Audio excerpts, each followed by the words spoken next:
The other problem is that you do not have learned life skills. You don't have a proper life skill to cope with stress. I have spent many years working about effective coping with stress. I used to teach at U of T, graduate school, about teach them stress and coping and how to cope with stress. It's not, people do not know how to. And also, not coping skill, but how to develop your coping, even not only get you so far. But you need coping, you need to develop all your potentials.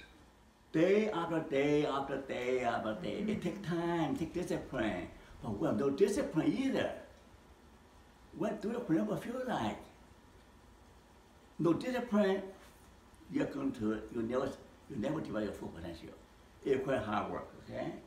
And also, when you also need to learn how to improve relationship, how to be part of atlas about social interest.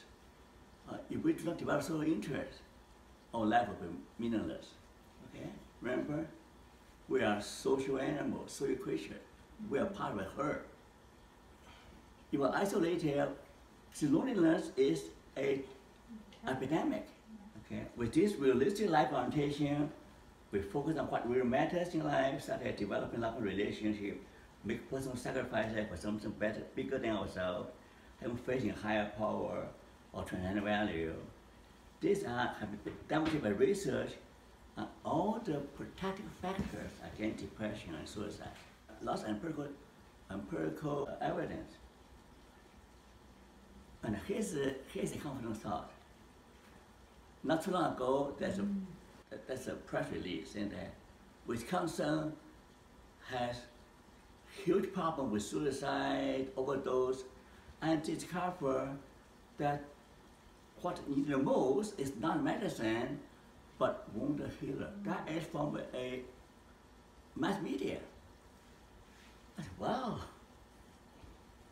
that's exactly what I'm saying. I said, if a doctor has no understanding, no empathy with what you are suffering, that prescribe a pill.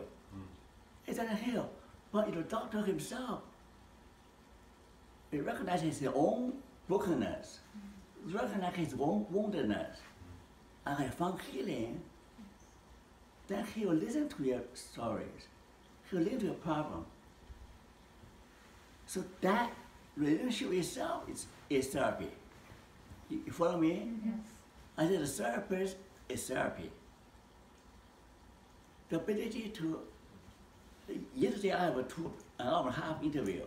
The guy listened to my other problem I have, okay?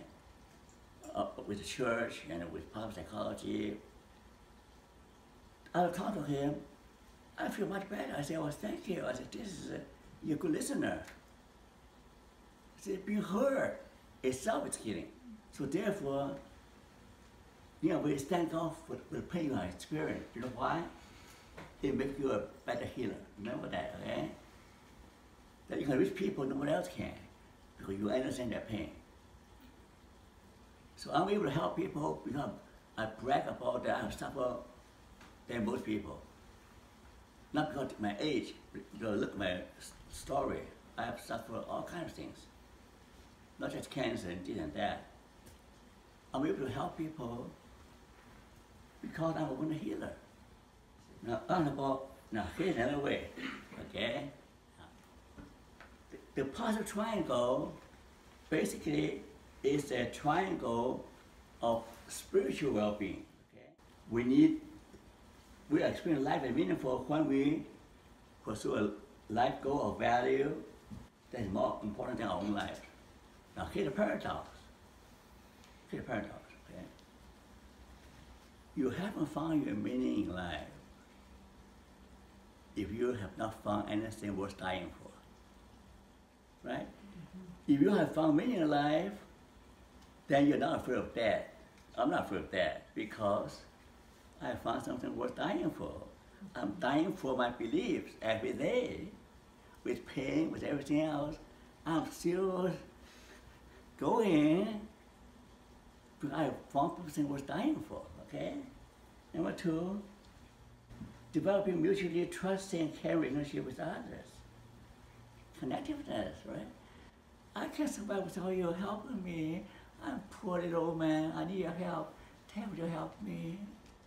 Would you help me? See, I need people to help me, right? Now help you help me. Thirdly, faith in God. That faith saved my life. Faith is not irrational. Faith is the most proven adaptive function down through history in all cultures. Faith in God is a universal phenomenon. Cannot be dismissed as, oh, we have science, we don't need that. That's why we are math. We don't need faith anymore. We have science. They actually self-destruct. We're in math because we don't need God. We take God out of school. Take God, go to churches. We don't need religion. Faith is powerful. I'm able to do some impossible things because God is with me. Religious belief is all a fact, but we do not have the instrument, quantum mechanics. There's all kinds of weird things. You can be both alive and dead at the same time. At the same time, you can exist in present, past, and future at the same time. And Einstein relativity, you know, it takes a long time to prove that, right? So spirituality is all based on fact, but we do not have the instrument to discover that. I mean, neuroscientists talk about the different part of the brain, function of which part. It involves in deep meditation, in belief in God, okay? So when this part was cultivated, they're much happier and healthier.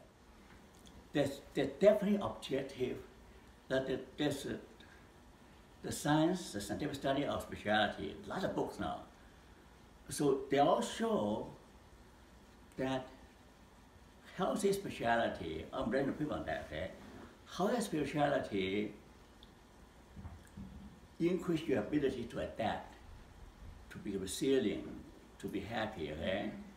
They can measure it. Mm-hmm.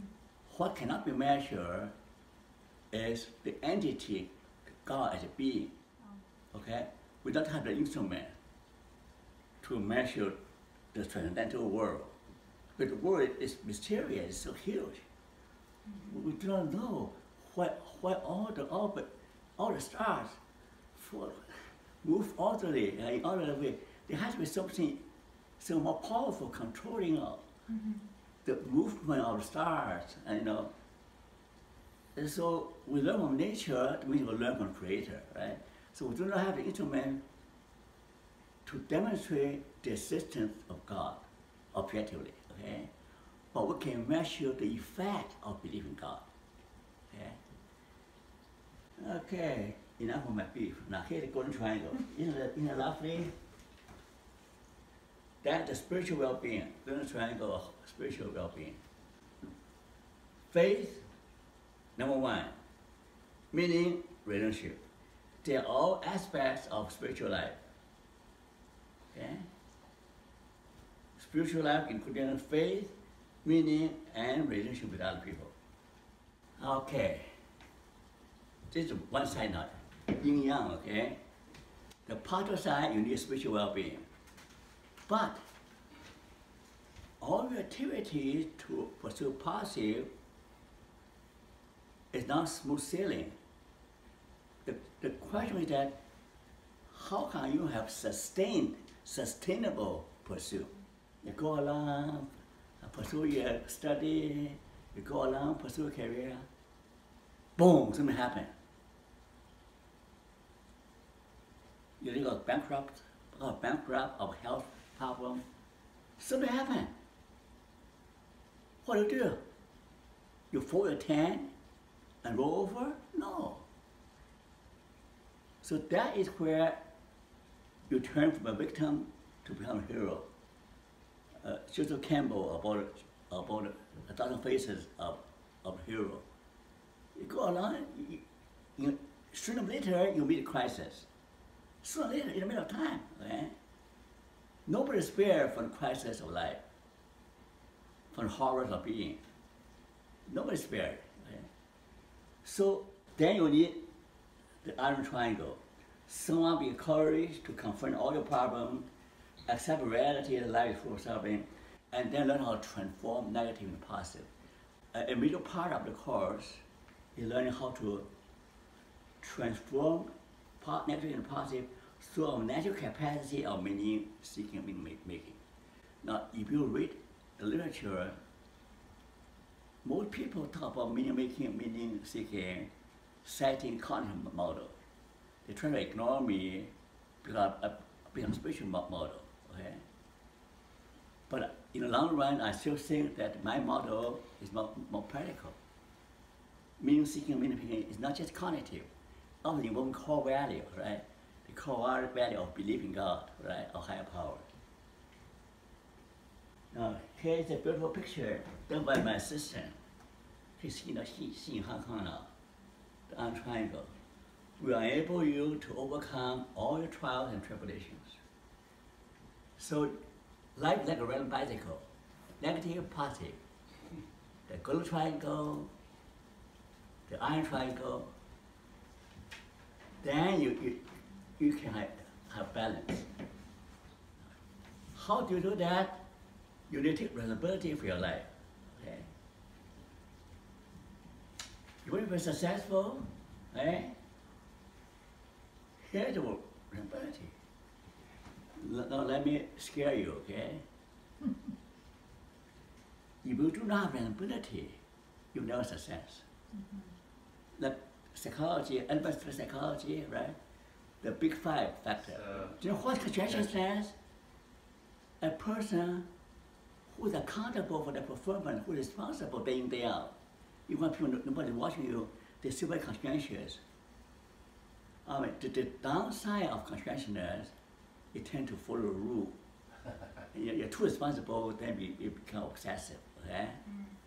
So you also need some creativity. Creativity is the other part, right? But see, conscientious, all research shows that people who are high in conscientiousness are most likely to succeed, except one area, entrepreneurship involving risk-taking and creativity. Yeah.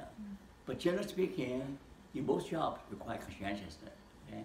Now here is my checklist. Here, conclusion.